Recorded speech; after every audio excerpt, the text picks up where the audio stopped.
और सभी लोगों, जिन लोगों ने आदरणीय राजनाथ जी, नितिन गडकरी जी, योगी आदित्यनाथ जी, कई राज्यों के मुख्यमंत्री, उप मुख्यमंत्री और कई एनडीए के साथी बिहार आए और सबने बिहार के उन्नति के लिए, विकास के लिए एनडीए के पक्ष में प्रचार किया और बिहार की जनता का जो स्नेह प्यार मिला, इसके लिए मैं सबको धन्यवाद देता हूं।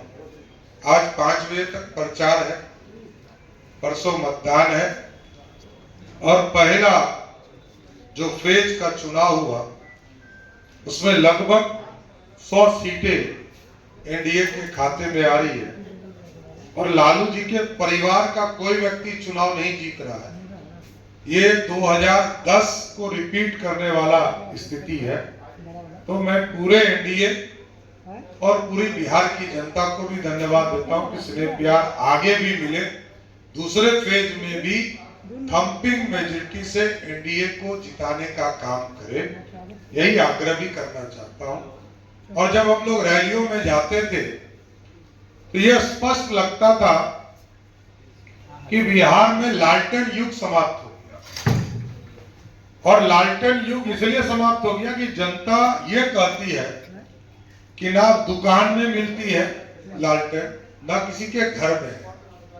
और मोदी जी और नीतीश जी के युग में एलईडी बल्ब और बिजली युक्त है और उस पर भी 125 यूनिट, लगभग 1,70,00,000 परिवार के घरों में पिछले 4 महीने से बिजली बिल नहीं आया। यह ऐतिहासिक फैसला रहा मोदी जी और नीतीश जी का। और कुछ लोग गुमराह करते थे इस दौरान कि जो आदरणीय मोदी भैया और नीतीश भैया ने महिलाओं के खाते में पैसा दिया, उसको कुछ लालटेन के लोग, महागठबंधन के लोग ये गुमराह करते थे कि इस पे सूद देना होगा और ये पैसा वापस करना होगा। आदरणीय प्रधानमंत्री जी ने भी, आदरणीय मुख्यमंत्री जी ने भी और हम लोगों ने भी इसका जोरदार खंडन किया कि ये किसी भी कीमत पर ये पैसा वापस नहीं होगा।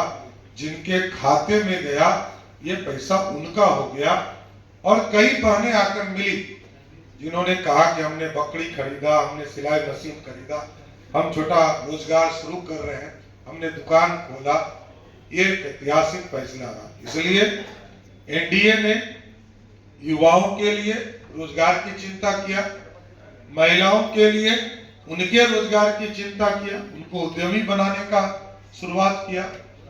ईबीसी वर्ग के लिए अलग से एक सुप्रीम कोर्ट के जज के अध्यक्षता में एक कमेटी बनाने का निर्णय लिया गया, जिसमें तांती समाज, तत्वा समाज, निषाद समाज, तेली समाज, अति पिछड़ा समाज के कई वर्ग को इसमें जोड़ने का काम किया गया।